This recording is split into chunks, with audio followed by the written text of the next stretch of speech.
morning. Let's start with the Pledge of Allegiance. I pledge allegiance to the flag of the United States of America and to the republic for which it stands, one nation, under God, indivisible, with liberty and justice for all.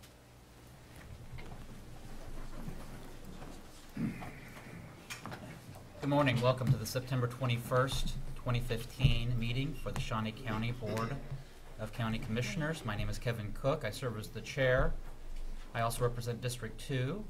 Joining me today is Commissioner Shelley Bueller, representing District 1. Morning. Good morning. And Commissioner Bob Archer, representing District 3. Good morning. Madam Clerk, if we could start with our first item.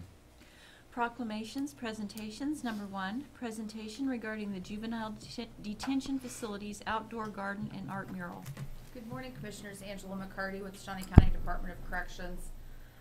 As you know, we have been working on our garden project and our mural project, and I'm going to show you some pictures of both of those items. So earlier this year, well, actually we came to you guys back in October, I believe, and requested permission to start the project with our fencing, and this is the space. This is actually the wall where the mural is at now, so you can kind of see how blank the space was previously. And this is just another picture of the space. Eventually, we're going to move more garden beds into that area as long as we have enough sunlight, which I learned from the Shawnee County Extension Office. So. These are 4 of our raised beds that we have right now. When we started the project, we actually had staff that volunteered their time to put these beds together. These are just showing that they're not in the ground yet. Now they're currently in the ground, but so we had staff that put these together for us so we could start working on planting things. We decided that when we were going to start, we were only going to start with 4 beds because we have 4 modules, so each module would have their own garden bed. This is kind of how the start of it looks. It looks way different now, but so we put the mulch in and then we got our beds in. We did a lot of work and communication with the Shawnee County Extension Office to kind of learn about what we should plant, when we should plant things. We still have a lot of lessons learned because when Jamie and Lisa came out for our dedication last week, they're so helpful because they're like, well, this is why this didn't grow. And so we were really excited to hear that because I would have never known that. And so we can use those tips for next year because we had planted tomatoes and kale, peppers, different kinds of peppers. We got all of our plants donated to us by Washburn Tech. And some of those plants weren't marked, so we didn't know what we were going to plant. So we were just like excited to find out what they would be, but then we didn't get them to grow, so we never found out what some of them were. We got cabbage and broccoli and cauliflower also. We had zucchini and some different types of squash, but we were not lucky to get those to grow. We had a few of those grow, the little zucchinis. So that was pretty interesting. So this is what it looks like now. So you can see the big bushy things are the tomato plants. Those things got a little out of control. So we have the tomato cages on them, and then the tomato cages are now like leaning. They got pretty big. Wow. But we learned that if we put mulch in our beds, that the dirt won't get so compacted and it won't splash up and kill our leaves or turn our leaves all brown. So, and then the buckets in the front, those were cabbages. Those grew really well. We had already harvested those and used those in the facility. We used the kale and the cabbage. We use the kale quite a bit because kale grows all the time. Even after you harvest it, like 2 days later, it's all grown again, it seems like. We were constantly harvesting kale. We made different types of salads for the kids and staff with the kale and the cabbage. The kids really thought that was cool. We made kale chips. We have a toaster oven and we moved it around the modules and made kale chips with the kids. And some kids, most of our kids have never even heard of kale, so they were like, well, what is this? What are you trying to give us? They thought that was pretty cool. Some of them have never even tried tomatoes or like cabbage. We weren't fortunate enough to get our broccoli and cauliflower to grow, but the kale definitely grows, so if you ever want to grow something, grow kale. You can grow it anywhere, it seems like. There's more of our tomatoes and the kale in the front. These are some peppers. We had no idea what a lot of our peppers were because, again, they weren't marked. So we were just playing around with them. Some of them were super hot, so we couldn't give those to the kids. The staff were going crazy because they were really hot, but those were the hot peppers. We thought we would get creative with planting stuff in buckets, and because we didn't have enough beds, and for the amount of plants that we had, and the cabbage grew really well in the buckets. It's already been harvested, but the broccoli and cauliflower, we didn't know if it was because we planted it in buckets, but then Amy said no, it's because you planted it too late, so that was good to know. All right, so our mural project, we started that early in the spring, and when we met with Dave Lowenstein, he was our artist.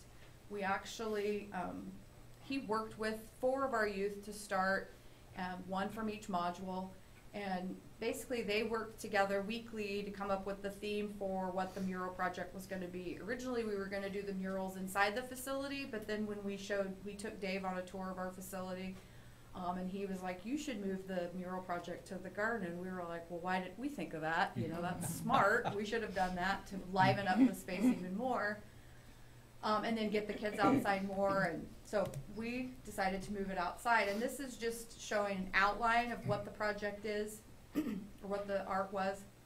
When they were coming up with the concept and the theme, they went through and read multiple different poems from Maya Angelou, Tupac Shakur of all people, but yes, they had a poem from him that talked about growing as a rose through the concrete, and so then the kids looked at that as what could grow through concrete, and they were like, weeds grow everywhere, and so that was where they came up with the concept of the mural, which is titled "The Caged Bird Sings, I Am More Than Just a Weed."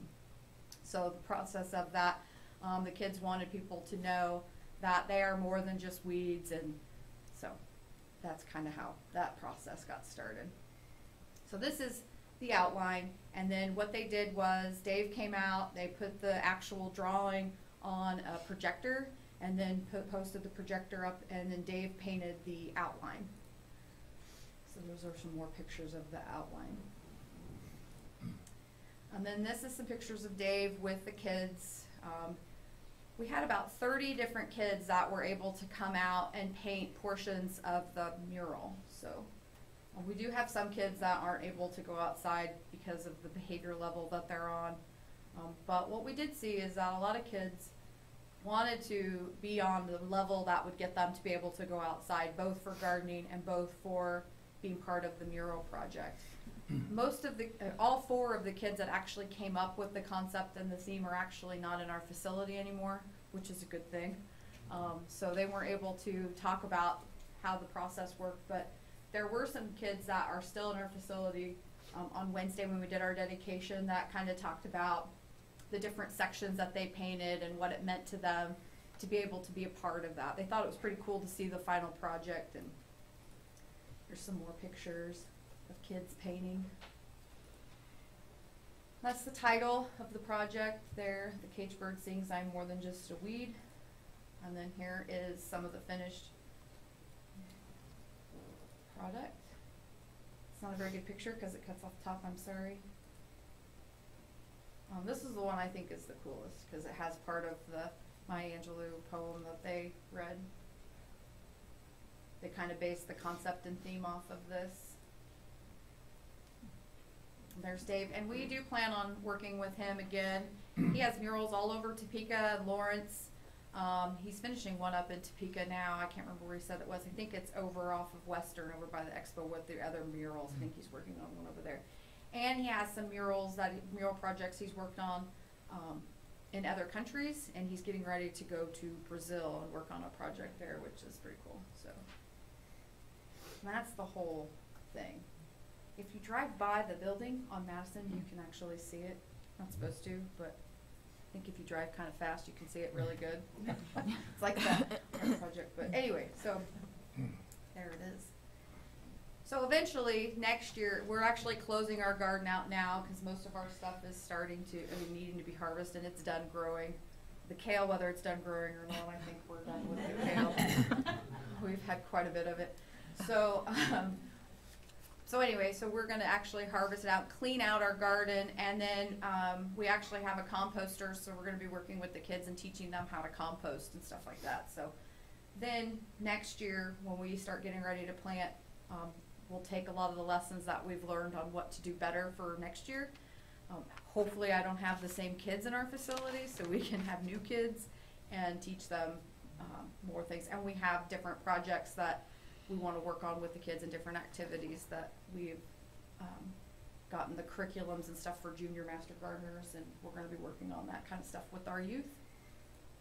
So if you have any questions, I'd be happy to answer them. And Angela, can you Yes. talk a little bit about what changes have you seen in any of the youth at the detention center?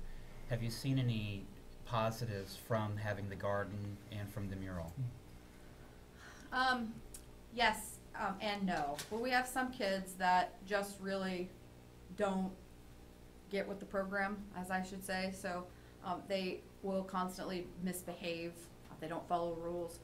But what we have done with some of those kids that can't really come out with other kids because they just get in fights or cause a lot of disruptions, we'll take those kids out by themselves into the garden, and we might have them work in the garden and communicate with them and talk to them about what's going on with them for about an hour. And the kids really love it when they do that, and they didn't know it was out there. Some of them are like, we had no idea that this was even here. And so when they realize it's there, we've started seeing them behave a little bit better, so then they can get to a higher level on our behavior management system, so we can start bringing them out with groups. Sometimes it doesn't always work out well that they can come out with the group just because they don't always function well with other kids. So we've continued to take them out by themselves and have them, they'll weed or they'll water, or they can even pull tomatoes and stuff like that we'll have them do. But with the other kids that are always on the higher level, yeah, a lot of times they want to get out there and they're always asking, can we go out to the garden today? And we're like, well, it's not on the schedule today, but it's on the schedule tomorrow, and they're really excited about it. And so then, but they also know that it's not just about going out to the garden. They have to behave, they have to go to class, they have to do their work in school. If they're not, and they get kicked out of class or get in any trouble during the day, they're not going out to the garden or painting. And they know what days Dave comes in to go paint, so they pretty much behave pretty good that day and the day before, so they know they can go out and paint. And then sometimes they'll misbehave afterwards, but usually it's just 4 or 5 kids that we have that really misbehave, so we take them out by themselves so they can at least see that that's there, and we try to use that as a tool. Commissioner Bueller, Commissioner Archer? Thank you. I usually don't comment on editorials in the local newspaper, but I would like to say thank you to the Capital Journal for recognizing Brian Cole and his staff and the positive and progressive things they are doing in juvenile detention. Thank you very much. Thank you, Mr. Chair. Thank you. It's good for the staff, it's good for the kids. It's a great project. You all should be congratulated. Yes. Thank you. Good job. Thank you. And as with any project, this is going to take time to grow, sometimes more literally than others. We have like a whole section of our garden, Well we were done. like, why is nothing growing here? And so then we found out that everything we planted there, we planted too late, so we'll see if it grows better next year. So will you be planting kale or not?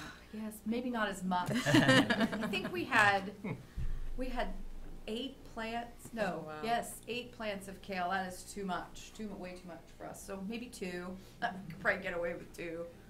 Because even I think our kids were like, okay, we've had enough kale, we get what it is, we don't need to have another salad, so, yeah. Yeah, got it. That's fine. Thank you for all of your work, Angela. Thank you. Thank you. Madam Clerk, our next item. Item 3, consent agenda. Are there any questions regarding the consent agenda? Motion to approve the consent agenda as presented. I'll second. Motion made by Commissioner Archer to approve the consent agenda as presented, seconded by Commissioner Bueller. All in favor, say aye. All opposed, passes 3-0. Next item. Item 4, new business. A, County Clerk. Number 1, consider all voucher payments. The vouchers are totaling $1,256,269.76. And sorry, it was late getting in here, and we were looking up the virtualization project. The equipment fund had the largest amount, and so that was $319,183. $38.44. After that, the Health Insurance Administration with MedTrack, our prescription coverage, and Blue Cross Blue Shield, $205,177.73. Then Parks and Recreation, $122,925.34. And I have no questions. Move approval. Second. Motion made by Commissioner Beulah for approval, seconded by Commissioner Archer. All in favor say aye. All opposed? Passes 3-0. Next item. Item number 2, there are no correction orders. B, Parks and Recreation. Number 1, consider authorization and execution of contract C-359-2015 with Schmidtline Excavating, Inc. for design bid build services for renovation work to sports fields, construction of a new aquatic feature, and phasing at the Dornwood Robinson Family Park for a guaranteed maximum price yet to be identified as part of the process prior to construction. Good morning, Commissioners. Terry Birtles, Parks and Recreation. Here today to ask for your approval on an attached agreement between Schmidtline Excavating Incorporated and Shawnee County Parks and Recreation to provide ball field renovations at Dornwood Park. You might recall back in February we came to you and asked for your approval to go out for RFPs for the work. The Professional Services Selection Committee reviewed the RFPs, recommended Schmidtline as the best respondent. Let's see. You approved us then to go to work with Schmidtline to develop a contract that defines the scope of the project and the terms of the contract. And now we're here to ask for your approval of that contract. The contract itself is basically what was defined in an RFP and as mentioned in the memorandum, renovation of at a minimum two ball diamonds and drainage work throughout the whole complex. You might recall some of the conversations we've had over the time that we have problems with drainage throughout the complex and we need to address that first and all at one time, and then work on renovating the 5 ball diamonds in phasing. So the first phase is complete grading and drainage work and the renovation of 2 ball diamonds. If the contract is approved today, then we will work with Schmidtline at Cook, Flatt, and Strobel, their engineering consultants, to design the project. We'll work with the local patrons in the process to include them to make sure that they're on board with what we're doing. And through all that process, we'll then define or establish the guaranteed maximum price and start construction. And with that, I'd be glad to answer any questions you might have.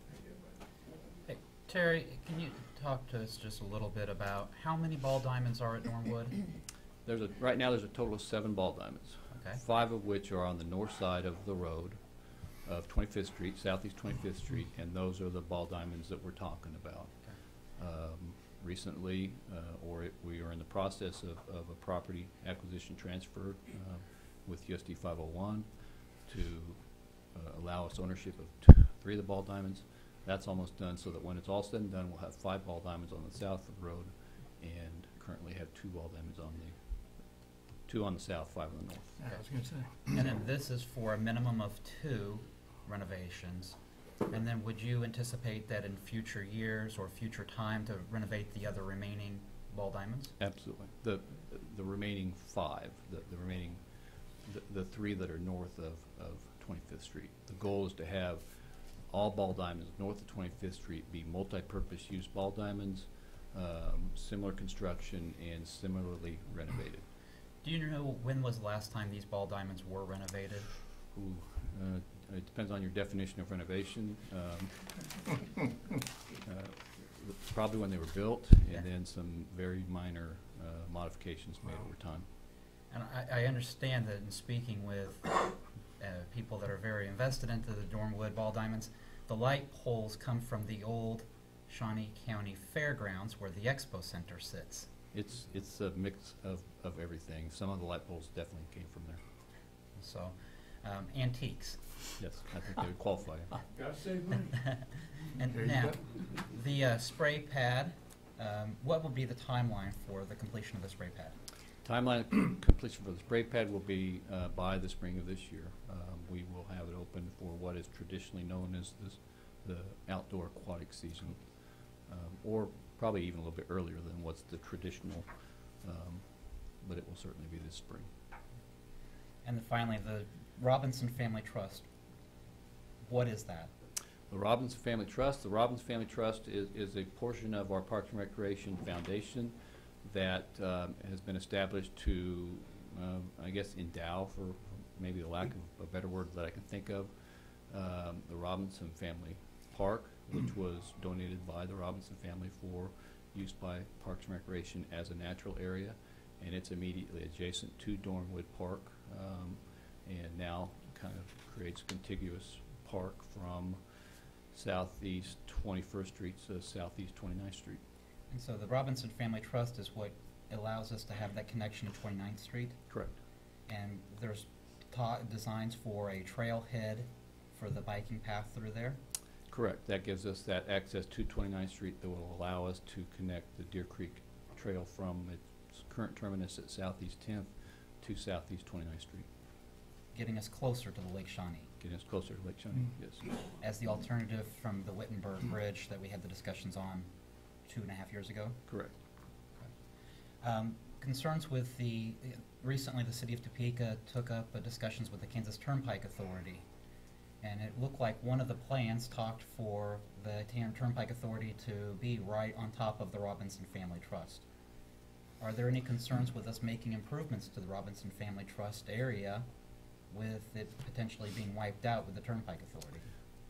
Well, you know, to be honest with you, I'm not familiar with exactly how much they would be looking at Southeast 29th and KTA. Any improvements we make to Robinson Family in that area adjacent to KTA would be soft trails. The hard trail would, I think, be further west from that location, and other improvements that we have planned, such as a parking lot, would certainly be further west of that location.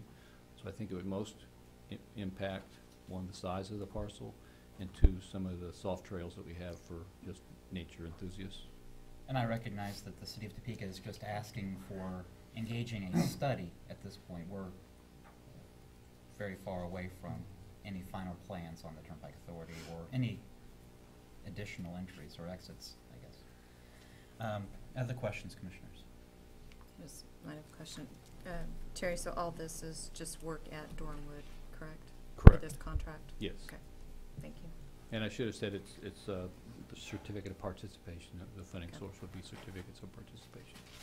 Thank you. Any other questions? That was a good question about the KTA. I enthusiastically support this contract. When the master plan was presented last year, a couple of priorities to enhance and improve Dornwood and to put a Parks and Rec presence in Southwest. And so I strongly support both. When we started talking about the Parks and Rec master plan 2 years ago, we all pledged to support implementation of that plan, and I will continue to keep that commitment. So I know you want to make the motion, but I'd be happy to second that motion. I will make the motion to approve the contract Second. with, and seconded by Commissioner Archer. Commissioner Bueller. Just one comment. I do support this project, and I support the master plan. I support this project because it's got a lot of good partnerships with it, and we have taken the time to develop it. And that's why I think we've all made an effort to support the master plan. Depending on when things get implemented, I think is the difference in some opinions of people. So, but I do support this project, so I will be voting for it. Motion made by Commissioner Cook, seconded by Commissioner Archer. All in favor say aye. All opposed? Passes 3-0. Thank you. Thank you very much, Terry. Our next item. Administrative communications. This would be an opportunity if there's any department heads or members of the public that wish to address the commission. This would be your opportunity to do so. Great. Oh, if you want to come to the podium and please Yeah. let us know. I who got you are. 24 minutes on the oh, parking oh, meter. oh, I'm going to take it, so oh, I kind of oh, got to oh, hurry. s- Well, you hey, got to think oh, practical, sir, right? Sir. Bob Wait, Archer. wait, hey, sir. Yes, yes. First, put your name for the clerk. Okay. Don McNeve, MC, capital N-E-I-V-E. You want the address? Okay. All right. Can I get into business now? Yep. Okay, Bob Archer, you're my, district. Yes, sir. I have a problem with the garbage pickup. I don't like it. At one time, there were 6 of us living in my small little house. And now it's just me. My daughter, she's 28. She was youngest, and I had stepkids. Wife died 23 years ago. The garbage can used to be overflowing. And now, I don't need the damn thing. There's just a little bit in the bottom. In American way, it's not being a dictatorship, like everybody's got to have garbage pickup. Baloney, it's not the right way to do it. It's not the American way to do it. Wherever you go, they give you a little plastic bag and you buy something, Walmart, wherever. And they got garbage cans all over the place. You go home, I don't have very much. I put it in there, I drop it off like Larry Shortstop, someplace like that. And I'll buy gas from them, or I buy something from Walmart or Dillon's. Why does everybody have to have the dang stuff when you don't need it? It's an added expense. It adds up to about $18 to $20 a month, or yeah, that's right. And if that's a law, a rule, or one of those underhanded things you slip through once in a while, it should be changed. And that's my beef. Can you do something for me, Bob? To be honest with you, I don't know what the legal requirements are. I'd have to turn to the county counselor as far as. Okay, trade places. All right. Do your job here. Well, hell, I'm the boss. It won't be the first time I will be You are told the that boss. this week, sir. I understand, yeah. The policy of requiring every address to have a waste provider was enacted well over 20, 30 years ago. It's been on the books for quite some time and predates me. Time for change. But the reason why is that what you don't want to have happen are a number of things, and this is what it prevents.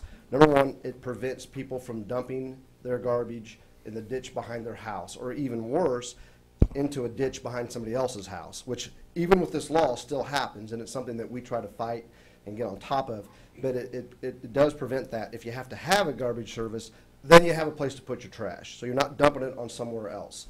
I didn't quite exactly understand what you said, but it is against the law to take your trash and put it into the Dillon's trash bin, so Dillon's pays for that. So again, if you have trash service, then you have a reason to put trash service into, or put your trash into your service. And then there are a couple other things that it does. Burning trash isn't the best way of disposing of it in an urban county like Shawnee County. So again, you don't burn your trash if you have trash service. Just things like that. And that's run through the Shawnee County Health Agency and the Solid Waste Management Committee. And both of those entities strongly are in favor of keeping each residential address and commercial address, for that matter, with a trash provider. That's just some of the reasons why. It's a trade-off. You do something for me, I do something for you. That's the way they put these garbage cans out. I'll buy gas, and you can put your garbage in here. Or I go to Dillon's, I'll buy a loaf of bread, a gallon of milk. I'll put my garbage in here. It's a trade-off. It's not eyesore, it's not a stinking mess. Yeah. It's there for a purpose. Well, the problem, sir, is if every single customer looked at it like you did, their And trash not a bins would single- be. a very small amount, Yeah. a very tiny, Well. tiny amount. There's no 6 of us living there anymore. Me, and I'm old, and I don't need to give 20 bucks to understand. you guys, okay? I'm sorry to raise my voice, but that's just my Irish No. Don, upbringing. Don, Yeah. just a minute. We're going to have, this is Allison Alejo. She's with the Shawnee County Health Agency. Oh, great. Good morning, all. There is a way for people to get an exemption for their trash hauling services, but they have to actually have that reviewed by the Environmental Health Department, the program at the agency. They will actually go out and monitor where trash is being taken so that they can ensure that it meets the requirements by the code. So there is a process. There's still a payment for that, but there is a process. How much is the payment, and what kind of hoops do you have to jump through to get to this kind of thing? Is it forever? I would have to get the code to give you the exact amount, but that's something we can certainly talk about. Is anybody on that thing yet? Don. Oh, Yeah. go ahead. Commissioner Archer. Sorry. I was just going to say, Allison will be here after our meeting if you want to touch base with her and get some of the details. I'm sure that she. Other things to do too there, Bob, you know? Yes, sir. But- Well, you've got 20 minutes left on your meter, actually, Actually, so. 15. You've only got 20 minutes left on Yeah, your I meter know it, from I it. know it. Yeah. And, besides, you know, there's life to go on here. Yes, sir. Yes, sir. Allison. If he would like to leave his name, address, and phone number, we can certainly get in touch with him, and that would let him All right. move on if he needs to. So, Okay, we'll see. yep. All right. Okay, Thank you, Don. Thank you. good seeing you. Good to see you. Take care.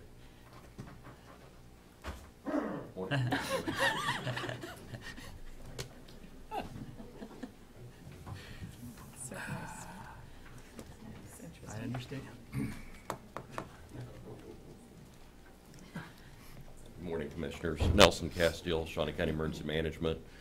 I get to serve as the Communications Officer. September is National Preparedness Month. This year's motto is "Don't wait, communicate, make a plan." And the communicate is a lot of what I do in our job. It's a big component. And so I'm going to focus on briefly the public information and warning part of it. We all have cell phones. We all have Twitter accounts, Facebook, MySpace, all these things that we depend on to keep us informed.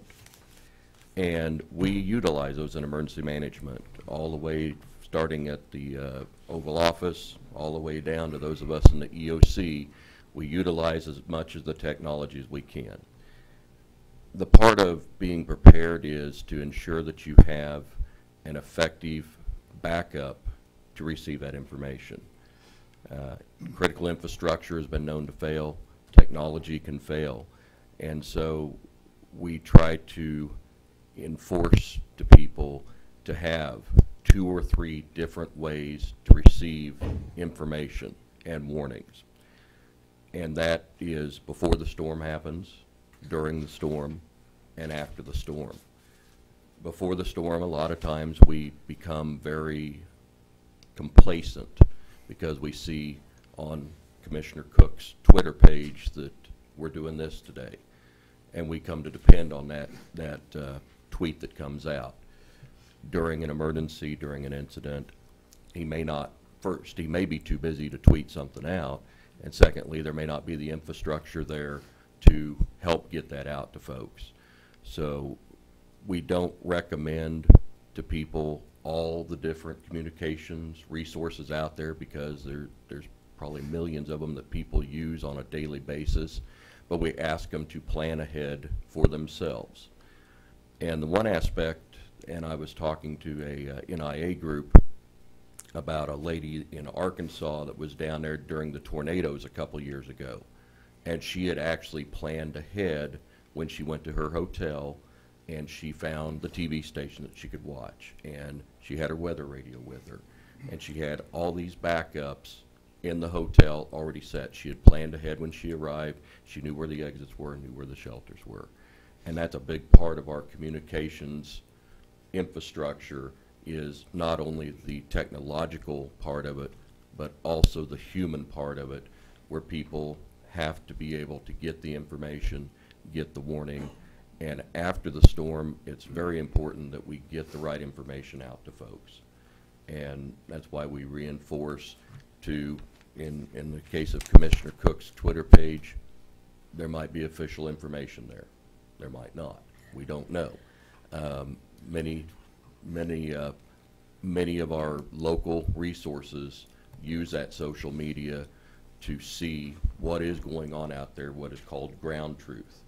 And through that ground truth and through that communications, it can be a two-way process, which helps everybody out. So we've got a couple more days until the Prepare-a-thon, which is September 30th, that FEMA has put on.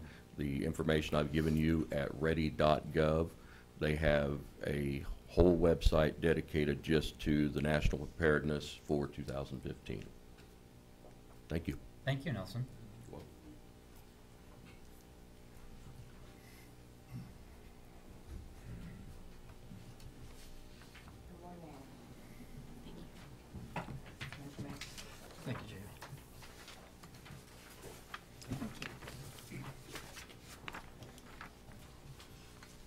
Hi, Jamie Hancock, Shawnee County Extension Office. I'm just here to give you an update a little bit. We do these impact reports to help people understand what we do and how we impact our community. And this is something that we had worked on over time with water quality at Lake Shawnee. I was on commission with a lot of other agencies to help consider the water quality at Lake Shawnee over the last couple of years. And so this kind of talks about that a little bit, but more importantly, what it's doing is showing you that from here, now we are catapulting ourselves into things we can do with local homeowners that, I have to say this, so we don't put fertilizer in the ditches behind people's houses. Trying to, sorry, just entered.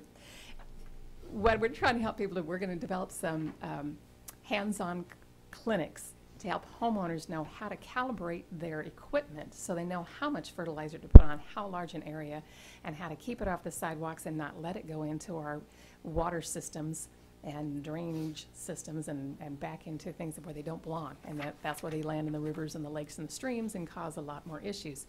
Now, it's just one aspect of what causes those issues. There's a lot of things that contribute to algae problems in lakes and streams, but this is one thing that we can address and help homeowners know, because we're hearing that more and more. Don't put so much on, put the right amount on, and the homeowners don't know how to fix that problem by calibrating their equipment. So we're going to work on that side of it and put some clinics together over this next year for that purpose. So, but the backbone of it came from all these studies and looking at what causes the issues, how can we be of service to our community, help it be a better way. All right. Thank you very much. Jamie, welcome. I might just say, Questions?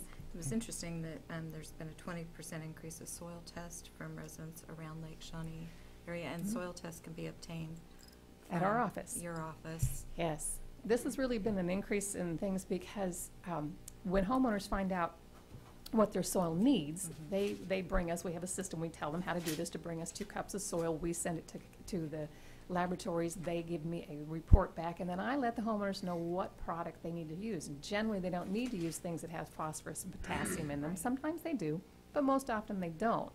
So then I tell them in what amounts, in what square footage, how to use this, and or how much they need. And that's the neat thing. So there's been an increase of people coming in to get those tests to find out what they need and what they don't have to spend money on, Right. which also is an economic savings for them. Then we'll now move into telling them how to calibrate their equipment to put it on correctly. Good deal. Thank you. Thank you. You're welcome.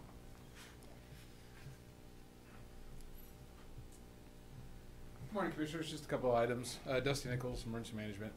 Graduated a CERT class this weekend. Small class, there's only about 6 of them. We'll have to catch up a few of them in the next class. We're looking at next quarter, probably January will be the next CERT class. So if you're looking for that, that'll be about the time frame. The other thing I wanted to mention with Commissioner Archer mentioning Director Cole over at the DOC, we had an outstanding exercise with those guys early Friday morning. And it was just a real pleasure to work with them. They know what they're doing. It was very effective. I think he's going to have us give a presentation so you can see all the items we did next week. So kudos to the DOC again. So thank you. Thank you.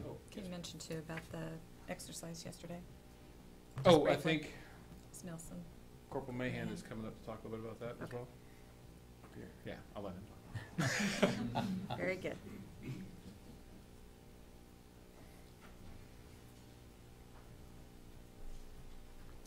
Good morning, Commissioners. Aaron Mann with the Sheriff's Office. I'm currently assigned as the Emergency Management Coordinator there. Wanted to just take a brief moment to let you know about an exercise that was conducted yesterday at the Kansas National Guard Armory. It was to better prepare first responders and for public safety, and better train them to let them know about resource allocation, resource management, kind of the process on how to contact the state if we did need help for any type of incident or event that may happen. In attendance were many people. There were probably 35 to 40 people in the room. It was myself, Shawnee County Emergency Management, the Topeka Police Department, Capital Area Security Police, the Kansas Army National Guard, Kansas Air National Guard. Commissioner Bueller was in attendance. Attendance of staff from the Kansas Law Enforcement Training Center. The Lieutenant Governor was in attendance. Kansas Division of Emergency Management, Fort Riley personnel, which is active duty military, and then of course military civil support team, which is hazmat response and special weapons response. So I believe it went real well, and it pushed out a lot of good information, which I believe will spur further training in the future with not just first responders, but private government and industry as well. Thank you.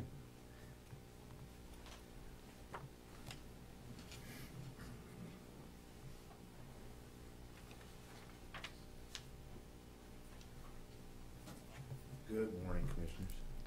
Herman Jones, Sheriff, Shawnee County. I just want to come and just give you some information or just some good news, if you will. Last week, we had 2 retirements. Not good news, but it's just a joy that we've had some dedicated individuals that have decided to move on. We had a Captain Phil Higdon, after 18 years of being with the Shawnee County Sheriff's Office, decided to retire.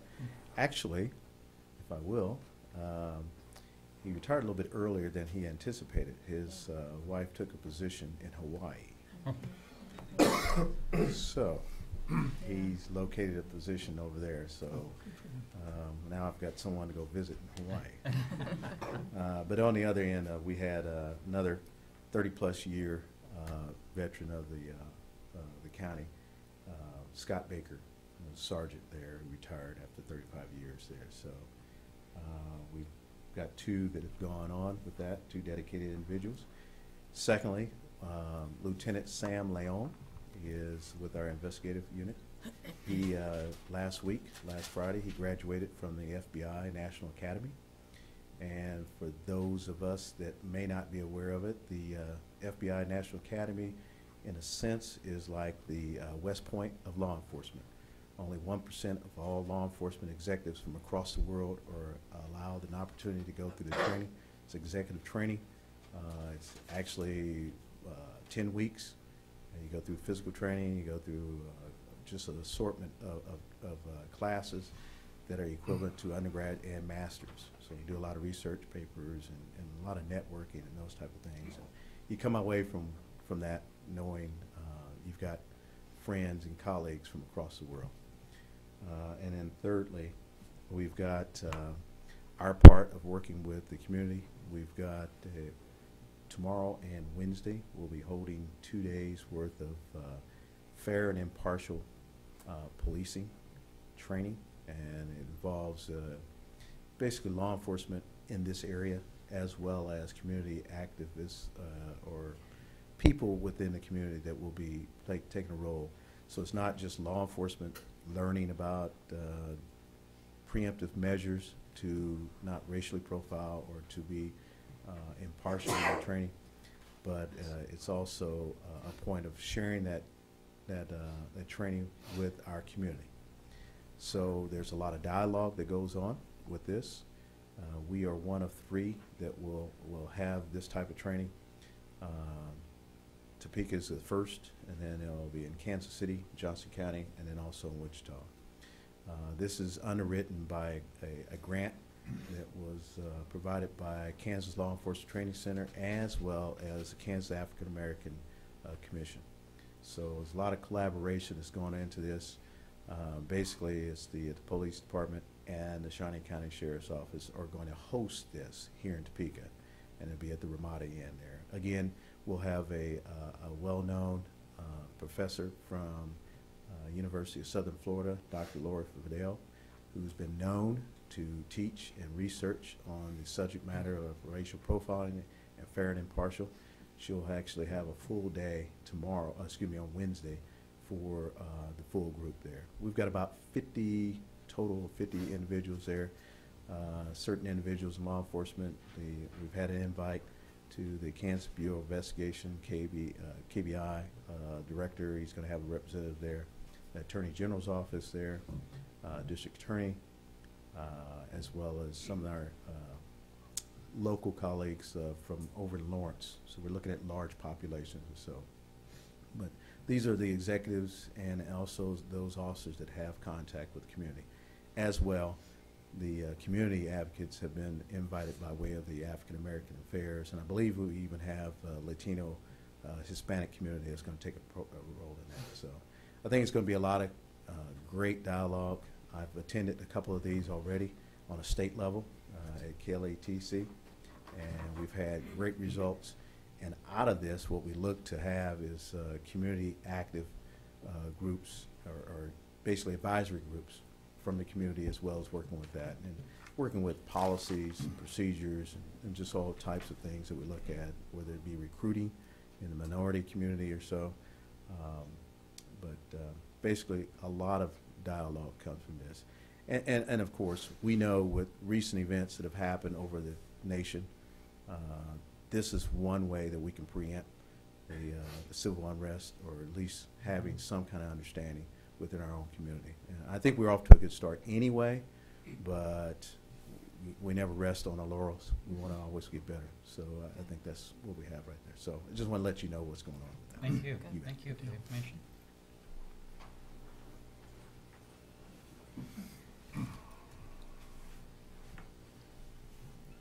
Good morning, Commissioners. John Knight, Parks and Recreation. I did learn something this morning. I didn't know everybody had Twitter. I've gotten tweets, and I follow Commissioner Bueller and Commissioner Cook. I don't know what your Twitter feed and stuff is, Commissioner Archer. I don't want to tell you, John.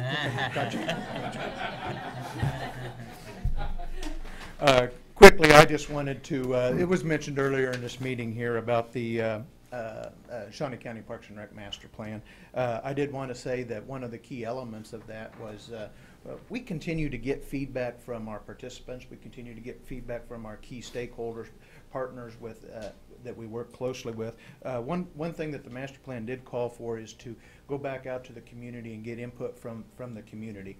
I just want to let you know that the 4 next Wednesdays coming up, we're partnering with Heartland Visioning, and we're going to be holding meetings in which the public can come in, find out what we've been doing, find out if there's more things they'd like to see us do. The very first one will be this Wednesday.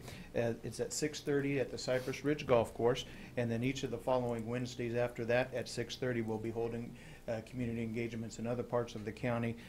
September the 30th at Gage Park and Westlake Shelter, October the 7th at the Ramada Inn downtown, and on October the 14th at the Lake Shawnee Event Center.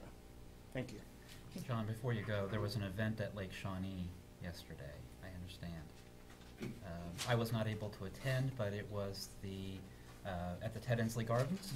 Oh, yeah, I was unable to attend too, but they had a nice concert in cooperation with our foundation, and I understand that that Shawnee County Parks and Rec is looking to plant 55,000 tulips. And I think I see Terry's head bobbing, and that they're looking for volunteers to help plant all of those tulips. Where do they go to volunteer? They can call our volunteer coordinator, Olivia Mayer, or they can talk to our Parks Division staff. Anybody who's wanting to help us plant that many tulip bulbs, will gladly take their assistance. All right. John, I might just say, on these community engagement meetings, though, I mean, there's been a number of changes in how we're doing business in Parks and Recreation, and so I don't want people to think they're just going to come and hear a lot of information. This is a way for them to participate. Oh, absolutely. And to engage more. There's going to be some small group discussion, and it's hopefully not the last time that we go out and talk with people, but there's just been so many changes on our business practices, and then just the arrangement of the staff, and you know, not just facilities, not just recreation programming, but there's just been a lot of changes, and so I think the complete way we do business has Exactly, completely yeah. changed in the last 2.5 years. And I think that's the purpose for, at least one of the purposes for this meeting is, these meetings is to learn more about how that's going to impact them, and the opportunities so that we're going to have going forward on this. So Yes. it's not just a meeting to come and hear information, it's Yes. participating in it, so. Well, we want the participation from the public. Okay. Very good. Thank you, John. Thank you. Any other administrative communications this morning? Commissioner Bueller? I had the opportunity on Saturday morning to join Councilwoman Michelle De La Isla and then State Representative John Alcala, and we were on a panel discussion with the Latino Leadership Collaborative of Kansas program, and we were just talking about leadership in government and leadership versus authority. So it was a great group the class was, I think there were about 15. This is kind of their pilot project, and so look for some really good things to come out of them. And Michelle Stubblefield and several others in the community are arranging those leadership classes, so it's very good. Very good. Thank you. Commissioner Archer. Thank you, Mr. Chair. Just very quickly, we, as far as the Southwest Aquatic Park, we continue to have weekly meetings, and we're going to have monthly presentations about the park. I'm starting to hear from business and community leaders who are very enthusiastic about the aquatic park, and I hope to have some very positive announcements in the next couple of months. So I just wanted to announce that. So thank you, Mr. Chair. Thank you. This, we have covered a lot today, and so I think that we've got all the administrative communications out, and so there's lots to be involved in the community. And I look forward to our continued presence and making sure that we make this county better. Madam Clerk, our next item. Executive sessions. There is not a need for an executive session today. We are adjourned.